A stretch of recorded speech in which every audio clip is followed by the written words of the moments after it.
Hey, movers and shakers, welcome to another exciting episode. Sorry, I didn't have anything pre-planned. Oh my God, I can't speak. It's horrible today. Anyway, I didn't have anything, so I'm doing this one off the cuff, live stream. Today, I'm going to be talking to you about the 5 lessons I've learned that gets me the best crew that I have today. These 5 lessons that I have learned over the past and by reading books has given me the best crew I've ever had anytime I've had a moving company. And I'm going to give you these 5 lessons. So stay tuned. So if you're not yet subscribed, make sure you subscribe to the channel. Just hit the subscribe button. Make sure you hit the bell icon so you're informed every time I upload a new video. As well, give me a comment, write me a comment. You could do live comments. This is a live video, so you could do it right now and I'll answer all your questions live, or leave me a comment. If it's not live, leave me a comment below. Make sure you give me a thumbs up or a thumbs down, whatever you want to do. All right, so let's get into it. The 5 lessons I've learned about hiring a great crew. All right, so everybody's got a problem with crews. One of the biggest problem outside of getting leads is, who do I hire? How do I hire them? Where do I find them? Etc. Etc. All right. And I'm going to give you my 5 lessons. So let's start with lesson number 1. My first lesson that I have to give to you is know what you're looking for. This takes some time. It takes a little bit of mental acuity. It takes a little bit of preparation. And it means sitting down and actually figuring out what kind of culture you want, what kind of business you want, what kind of person's going to fit into that culture and fit into that business mode. You've got to sit down. You're going to have to figure out your mission statement. You're going to have to find out what your core values are, etc. And that is the knowing that first and foremost is the key to setting you up for success.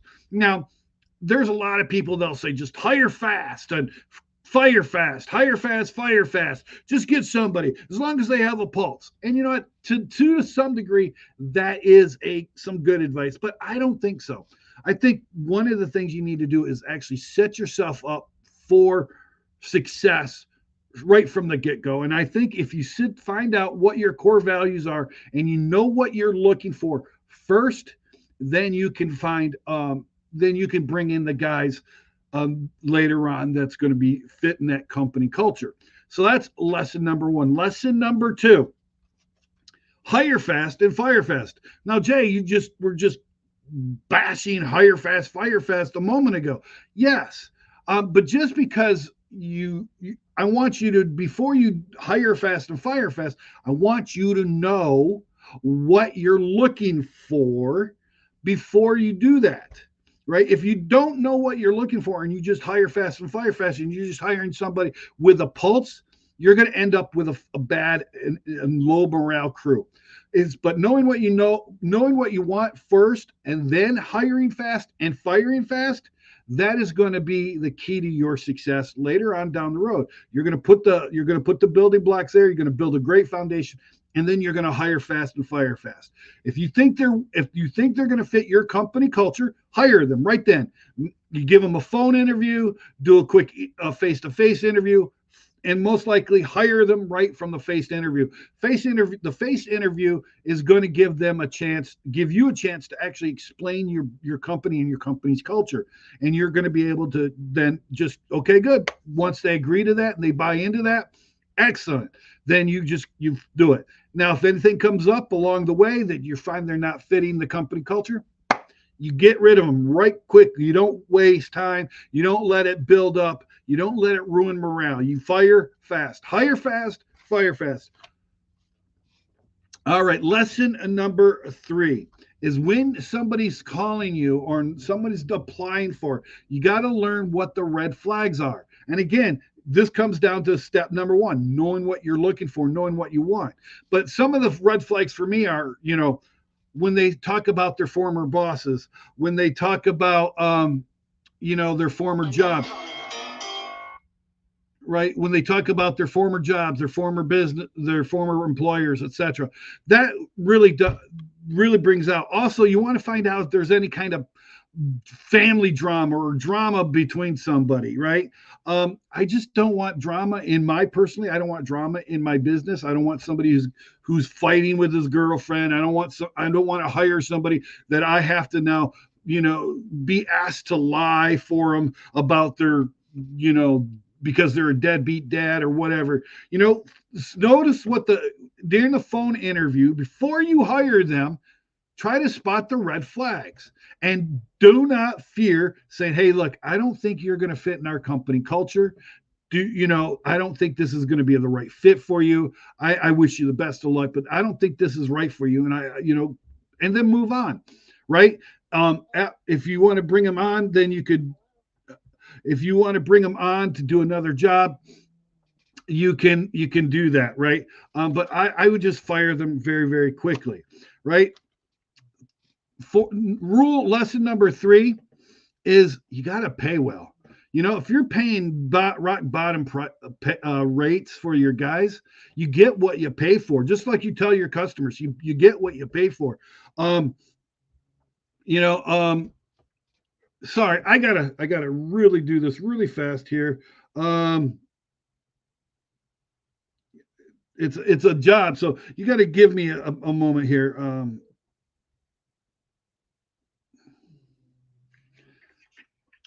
Hi, this is Jay with Mr. Big Stuff. I know you've been calling. I'm sorry, I've been hitting the wrong buttons. Can I call you back in like a couple minutes? Yeah, of course. Okay, great. Thank you very much. Appreciate it. You're welcome. Bye bye. All right.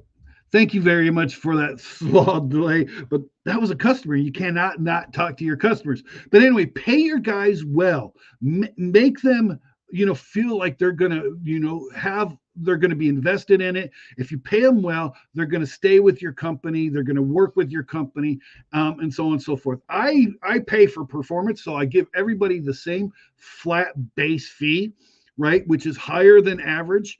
They can't get this at McDonald's. They can't get this flipping burgers. They're not going to get this at the big box stores. Nothing. I pay them about what higher than what they're going to get pretty much around the thing as a base pay. And then basically based on that, whether they become a crew leader, a driver, a training officer, a supply officer, or whatever they're going to do, they do some trainings, they do some courses, and so on and so forth. Then they can raise their bonus hourly pay. So basically, it starts off at a flat rate, and then based on their experience, their responsibility level, they get paid over and above hourly. They get paid over and above their base flat fee, right? So somebody can actually be getting paid $20 to $30 an hour with me.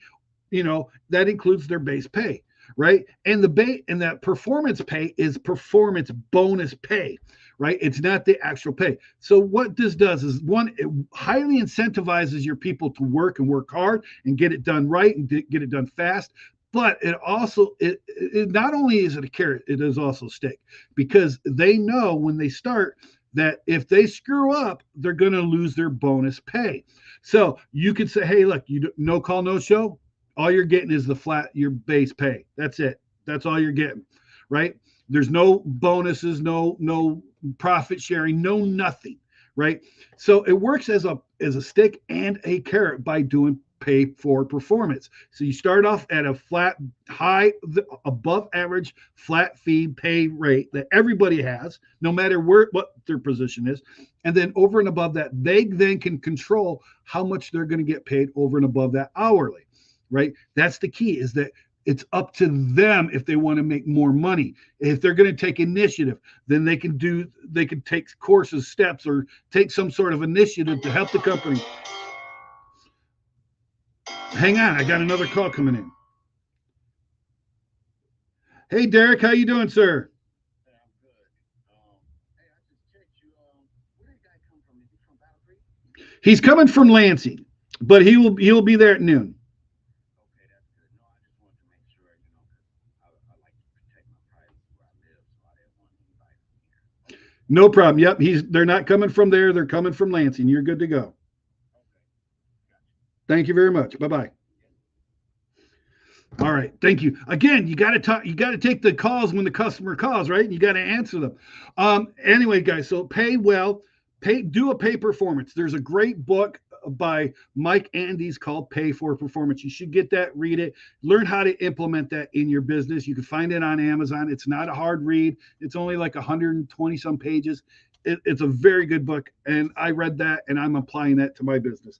Now for the fifth and final lesson that I've learned about hiring great guys, keeping great guys that I'm just proud of is you got to reward often and you got to be generous with your rewards. So you got to let the guys know when they're doing a great job, and you got to be emphatic about telling them that. Now, just telling them, "Hey guys, you were doing a great job. I'm proud of you. You guys keep up the hard work."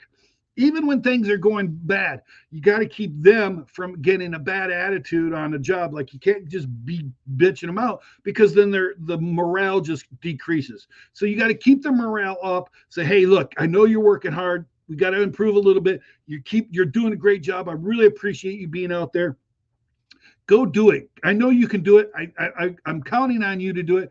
Be the best you can be. Even when things are going shitty, you could still be in high morale. You could still correct somebody in a positive manner. But you got to reward your guys often, and you got to reward them generously, right? So do not be stingy with your money. Do not, obviously, if you don't have the money, you're going to have to reward them in other ways. Maybe, take them out for pizza or something, buy them lunch or whatever it is. But if your prices have been set right, there should be room in there to reward them. Like I give my guys a $5 bonus if they get a 5-star review. If they get a 5-star review and they're named in it, they get a $10 bonus, right? If they bring in a guy that works really hard, they get a sign-on bonus for bringing in somebody that I hire, right? If they help me sell a job, they split. They can, if it's one or two guys, I will give them a small commission as to do that. So it's I have all these bonuses out there that I give to them, and I try to reward my guys as often as I can. If it's just a great word, a positive word, and I try to reward them financially, monetarily, as often as I can as well. I probably paid out a good probably thousands of dollars only in the first couple of months just in rewards and bonus. Reward your guys often and reward them generously. And these are my 5 lessons that I've learned. Let's go over them real fast. Let's just real quick, right? The first lesson is know what you're looking for. The second lesson, hire fast, fire fast. Third lesson, spot the red flags before you hire somebody. 3, pay well. Use the pay performance method. Again, go to see Mike Andy's book, Pay for Performance. It's on Amazon. You can get it there. And then last one, reward often and generously. All right, guys, that are my 5 lessons. Hopefully that was good for you. Hopefully you learned something. Guys, this is I'm sorry I didn't have a prepared video for you, but I hope this is good enough. If you like the video, make sure you give me a thumbs up or a thumbs down. Make sure you leave me a comment. Tell me what's going on there. And guys, thank you. I like you. I love you. Go and do something great today. Thank you. Have a great day. Bye-bye.